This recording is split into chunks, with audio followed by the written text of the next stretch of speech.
Chers téléspectateurs, amis du petit écran, bonsoir. Bienvenue dans votre émission École guinéenne sur la télévision nationale. Aujourd'hui, l'équipe de l'émission École guinéenne s'intéresse aux perspectives de l'ouverture des classes sur toute l'étendue du territoire national. Et en plus, nous parlerons également de l'orientation des étudiants dans les institutions d'enseignement public. Suivez.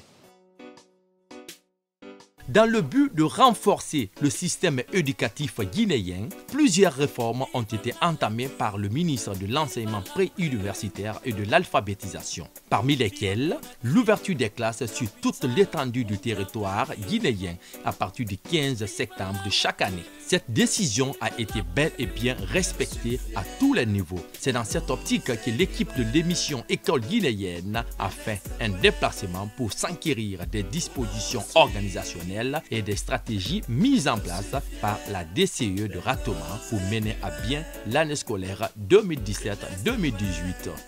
La Guinée est le seul pays de la sous-région à ouvrir les classes en octobre. C'est le seul pays également où les élèves font 5 mois de vacances. Bon, ce qui amène des difficultés dans l'apprentissage. Les enfants désapprennent pendant les vacances, pendant 5 ans, ils sont en train de s'amuser, ils ne font absolument rien. Bon. Et l'année scolaire, au lieu de s'étendre sur 9 mois, ne s'étendait que sur 7 mois, ce qui fait une perte de 2 mois. Bon. Donc, à l'analyse de tous ces problèmes, et son Excellence, Monsieur le Ministre, a décidé, avec les partenaires sociaux, de fixer la date de la rentrée scolaire, désormais en République de Guinée, au 15 septembre de chaque année. Le calendrier scolaire a été élaboré par les services techniques du département et il y a eu une feuille de route. Donc à chaque étape, les DPE et les DCE savent quelles sont les activités qu'il faut mener. Si nous prenons par exemple les évaluations, au lieu d'être maintenant mensuelles, ces évaluations-là sont trimestrielles. C'est-à-dire après chaque mois, les enfants sont évalués. Avant, l'évaluation était mensuelle. Donc il y a une feuille de route qui fixe la date des évaluations mensuelles. Il y a une feuille de route qui fixe la date du déroulement de chaque examen. Et le certificat d'études élémentaires, le BEPC et le bac. Dans cette feuille de route, il y a également la date de proclamation des résultats de chaque examen. Le certificat d'études élémentaires, le BEPC et le bac. Donc nous entrons dans une année planifiée sur le plan administratif et sur le plan pédagogique. À chaque étape, chacun sait ce qu'il doit faire. Une autre nouveauté, c'est que la décentralisation de l'examen d'entrée en 7e année ayant réussi, cette année, le brevet aussi sera décentralisé. Et pour ça, toutes les mesures ont été prises. Toutes les mesures ont été prises. Au cours de l'atelier de Kidia, là aussi, il y a eu une planification. Quelles ont été les grandes lignes? Bon, les grandes lignes de cette planification, c'est depuis la collecte de la liste des candidats jusqu'à la proclamation des résultats. Je vous ai dit tantôt que dans le nouveau calendrier, la date de proclamation des résultats est indiquée. Donc, pour en venir à cette date-là, il y a une planification qui a été faite à Kindia et cette planification-là a été mise à la disposition de toutes les structures déconcentrées. Pour remédier aux problèmes de pléthore qui préoccupent les responsables communaux et parents d'élèves dû au taux d'échec élevé aux différents examens nationaux, la DCE, à travers le ministère, a mis à la disposition de cette commune 2 grands établissements d'une très grande capacité d'accueil, l'un à Lambagny et l'autre à Sonfonia. Cela suite aux travaux de reconstruction de l'établissement de Sonfonia qui était dans un état alarmant. Le ministre, sachant que la commune de Ratouma n'a pas un assez grand nombre d'écoles publiques, a pensé donc qu'il faut transformer ce bijou-là en école publique. Et ainsi, on a une grande école d'une capacité de 40 salles. Et 20 salles seront affectées au collège, au nouveau collège de Lambagny, et 20 salles au nouveau lycée de Lambagny. Donc, je ne ferai que remercier Monsieur le ministre pour cette attitude positive vis-à-vis de la population de la commune de Ratouma. La gestion de cet établissement, c'est que Monsieur le DCE m'a déjà instruit de faire le transfert des premiers élèves, des premiers promus du lycée, de l'ex-lycée Sonfonia, comme on appelle Lambagny, et pour ici, et eux vont constituer les premiers jets de cette école. Donc on a déjà fait les documents techniques pour cela et le travail est en train de se faire. Et puis le département vient de nommer un nouveau proviseur et un nouveau principal pour ici. Donc déjà on est en rapport avec ce personnel pour comme on appelle, tous les travaux pédagogiques. Et en cette année scolaire 2017-2018, nous avons déjà sensibiliser le corps professoral qui doit nous fournir une partie de ses effectifs, c'est-à-dire l'ex-lycée collège Lambagny, parce qu'on leur a dit qu'ils doivent nous céder un certain nombre d'élèves pour que ceci commence ici. Et puis, nous avons sensibilisé le corps professoral, nous avons sensibilisé l'encadrement. Et puis, lutter contre la pléthore dans les écoles. Exactement. Et nous avons aussi pris des évolutions par rapport aux parents d'élèves. Nous avons pour cela impliqué le syndicat et puis les associations des parents d'élèves. Et nous leur avons dit d'aller dans les mosquées pour informer les parents d'élèves que cette nouvelle école est ouverte et que c'est public. On ne paye pas, c'est pour tout le monde. Le ministre de l'enseignement préuniversitaire a mis à notre disposition une infrastructure de 40 salles de classe à Lambagny qui va abriter un collège de 20 salles de classe et un lycée également de 20 salles de classe. Cela va nous permettre non seulement d'harmoniser les effectifs au niveau de certains établissements, mais également dans cette agglomération de recevoir des enfants dont les parents ne sont pas en mesure de les envoyer dans les écoles privées. Bon, ça c'est au niveau de Lambagny. Maintenant, au niveau des autres établissements, nous avons travaillé avec les chefs d'établissement et leurs adjoints pour que les effectifs soient quand même raisonnables. Et pour ça, on a instauré la double vacation. Il y a un groupe qui vient dans la matinée et un groupe qui vient dans la soirée. Il y a la rentrée scolaire. La rentrée scolaire pour nous assurer que tout le personnel est sur place, les cours ont démarré, les programmes sont en train d'être exécutés. Donc, après cette activité, il y a l'encadrement rapproché. L'encadrement rapproché, c'est venir en aide aux professeurs qui sont en difficulté, aux anciens qui sont en difficulté. Et après, la troisième étape maintenant, c'est les inspections pédagogiques. Donc tout cela va nous permettre de voir quels sont les anciens qui sont en difficulté et dans quel domaine ils sont en difficulté pour leur apporter une aide dans l'enseignement-apprentissage. Les besoins ont été remontés au niveau de l'autorité. Et au jour d'aujourd'hui, tous les besoins en personnel enseignant au niveau de la DCE de Ratouma sont satisfaits.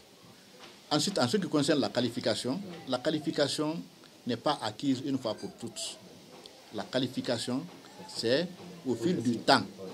C'est dans l'encadrement, c'est dans la formation continue et c'est dans la volonté des enseignants de se former eux-mêmes.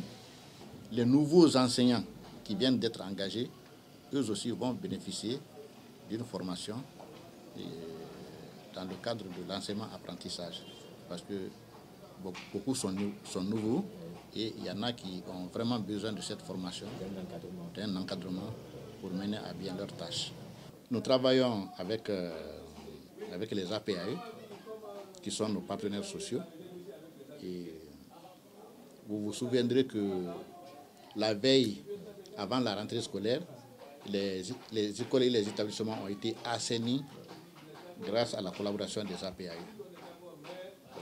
Là où il y a des ordures, des tas d'ordures qui ne peuvent pas être évacuées, avec l'appui des partenaires sociaux, nous avons notre tutelle administrative, c'est-à-dire la commune.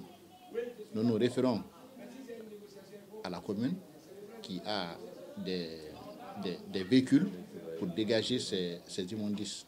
Nous avons tenu à pérenniser le lavage des mains.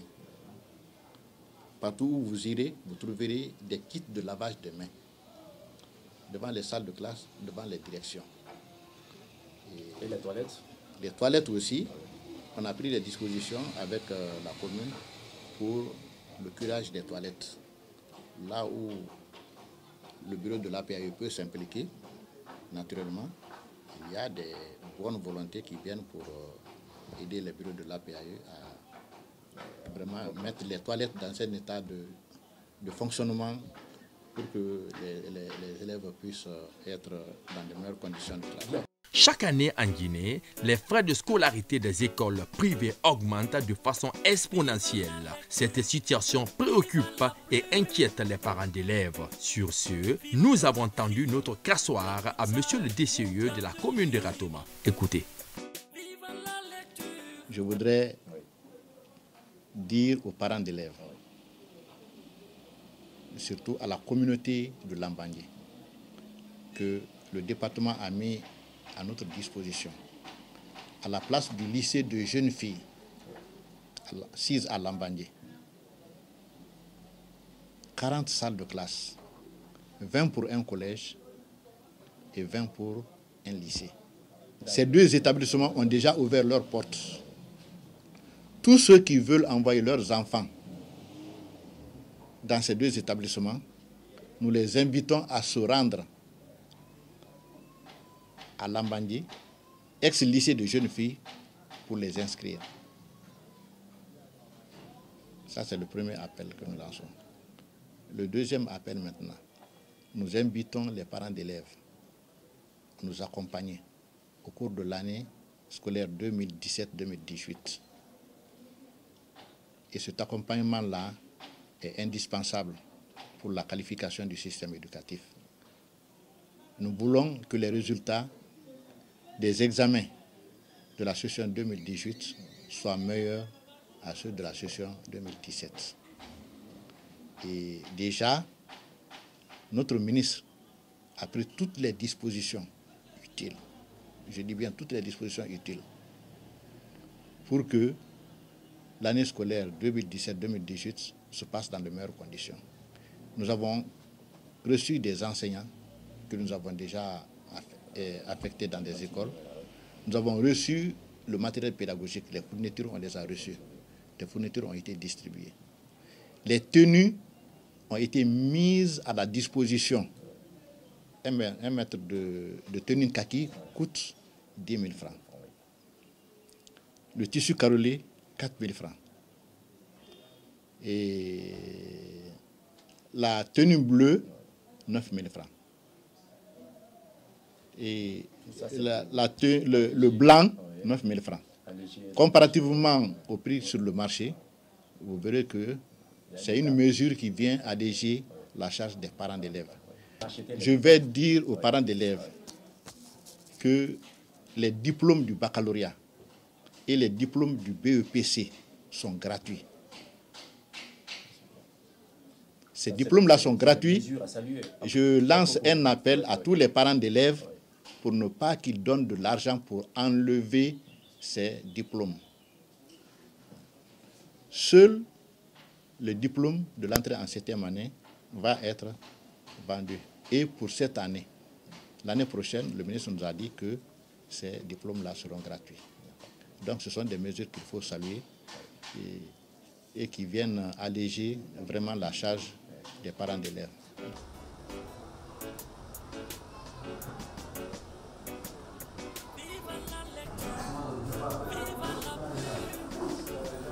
Nous avons reçu les tenues, cela en date de 2013. 2013-2014, nous avons reçu une quantité en kaki, en carrelé, en bleu et en blanc.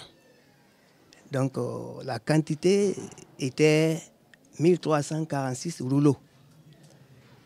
Et en carrelé, 555 rouleaux. En bleu, 110 rouleaux. En blanc, 210 rouleaux. Lorsqu'on avait reçu ces quantités, nous avons procédé à la répartition suivante. Au niveau des DSE, au niveau des écoles et au niveau des établissements. Vous savez, dans les délégations scolaires, les écoles privées viennent s'en servir au niveau des délégations scolaires. Au niveau des écoles, les directeurs d'école sont venus enlever. Au niveau des établissements également. Donc c'est comme ça que nous avons procédé à la répartition. Donc concernant les ventes s'effectuent dans les différentes délégations et dans les écoles, y compris les établissements.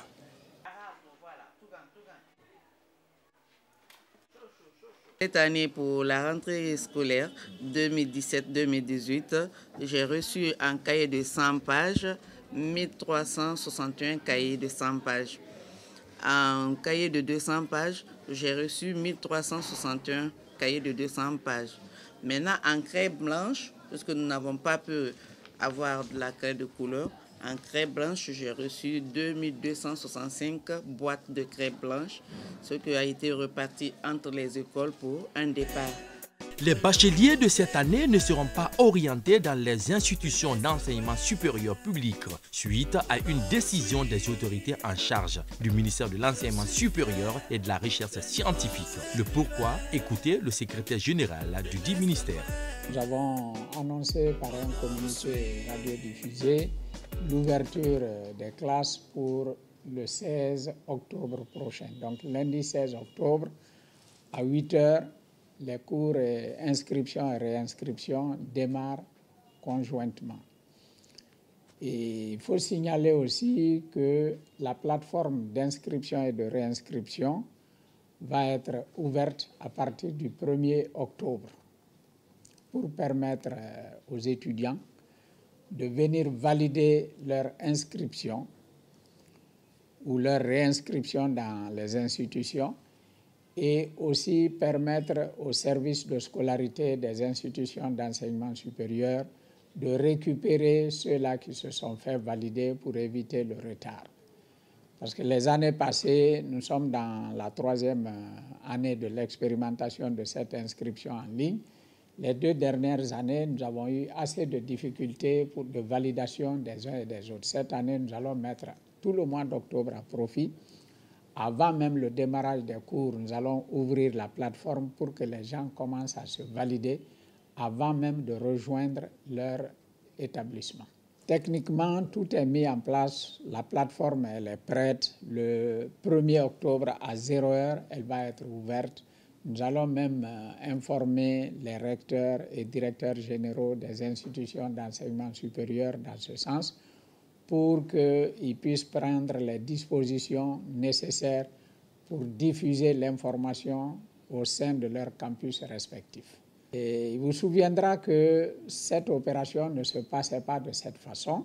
C'est seulement en 2006 que l'État a décidé de parrainer certains étudiants dans les universités privées.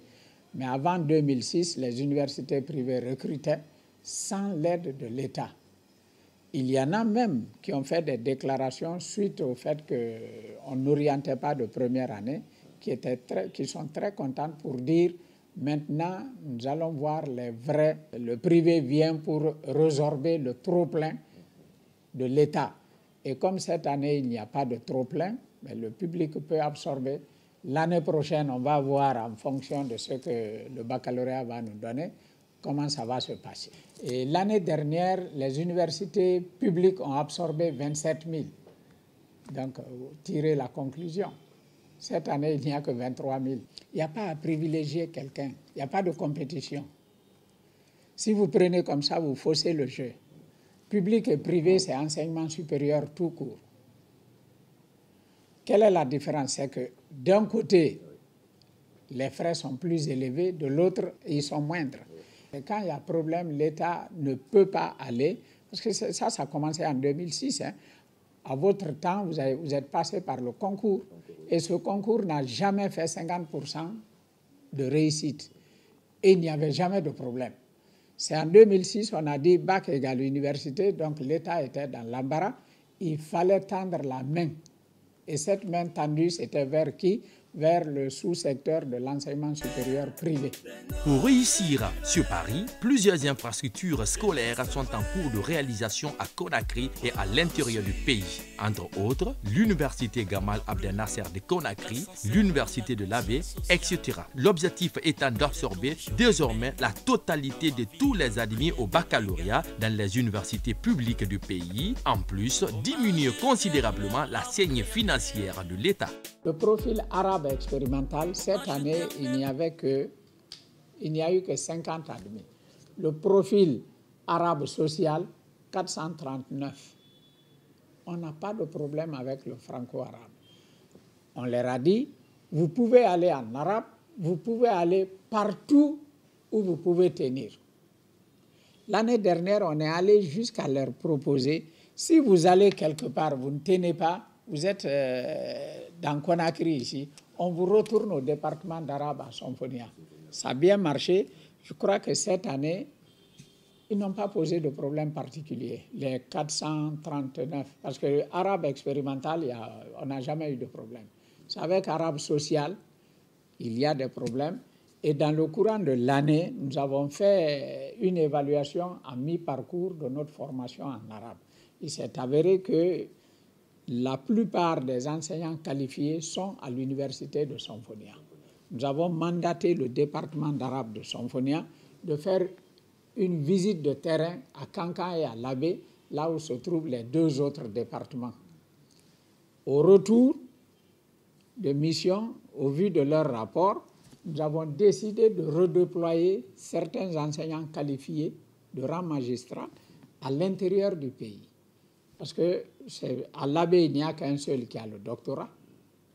À Kankan, il n'y en a pas. La mobilité pèse sur l'université qui accueille. Pendant qu'il y a le trop-plein de docteurs à Somphonia, nous sommes arrivés à trouver le consensus avec le département de langue arabe de redéployer 6 détenteurs de doctorat à Kankan et à... Le secrétaire général du dit ministère a effectué récemment une tournée d'échange, de coopération et d'amitié entre les universités guinéennes et celles des autres pays comme la Chine, le Cuba, la Turquie et la Tunisie.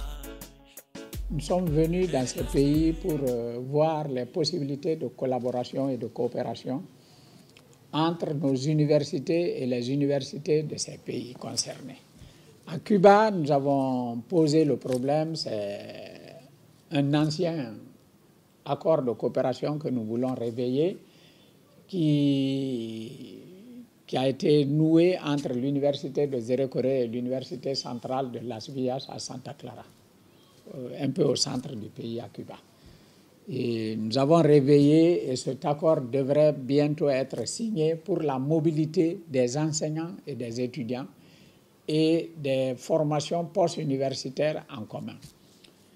En Inde, la même chose. En Chine et en Tunisie, tout dernièrement, la même chose. Et la Tunisie est allée plus loin jusqu'à nous proposer des enseignants qui pourraient venir. Vous comprendrez qu'il est plus facile d'aller avec la Tunisie que Cuba et la Chine parce que le problème linguistique ne se pose pas.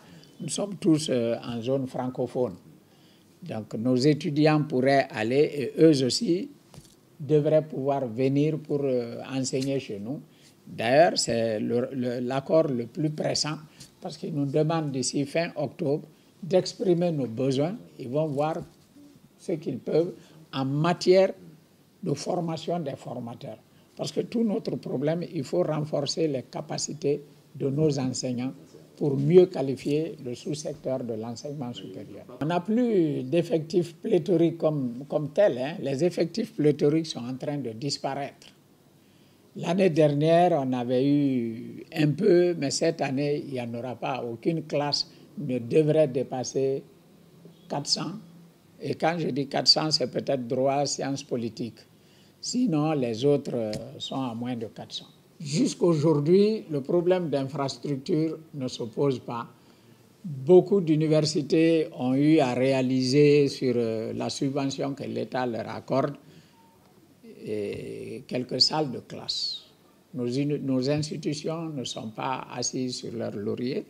Elles sont en train de se battre sur ce que l'État leur donne pour réaliser quelques infrastructures. Parce qu'on ne peut pas dire non, il y aura l'investissement général de l'État, si on fait ça, tout est bloqué. L'État va venir, mais avant que l'État ne vienne, il faut qu'on se batte nous-mêmes. Et nos institutions ont compris dans ce sens. Si vous passez tout près à Somphonia, beaucoup d'amphithéâtres ont été construits. Si vous allez à Kindia, la même chose, à Mamou, à Dalaba.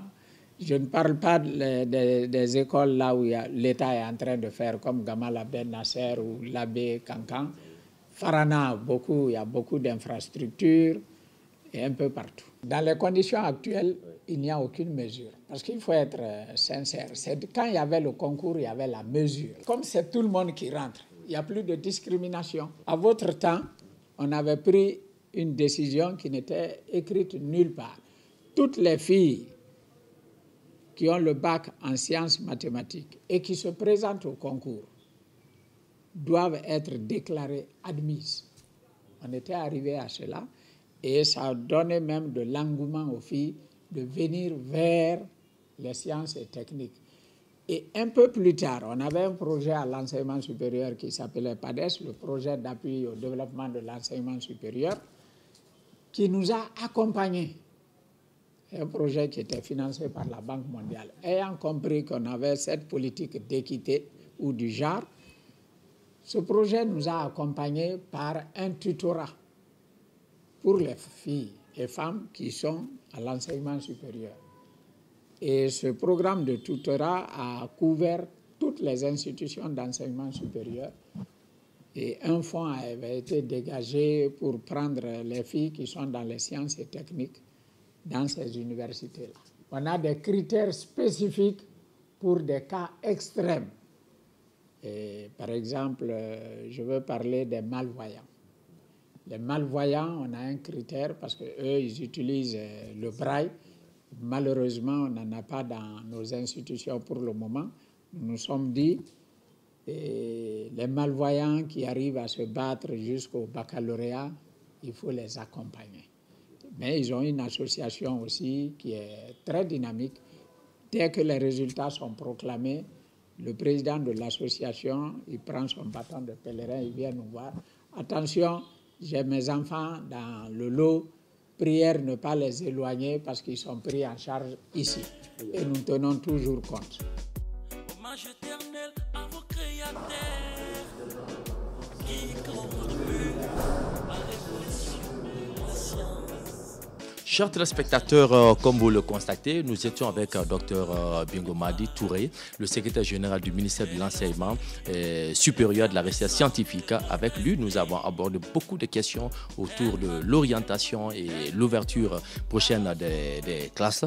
Et merci, tout le plaisir a été pour moi de vous servir où que vous soyez dans le monde. Merci à vous.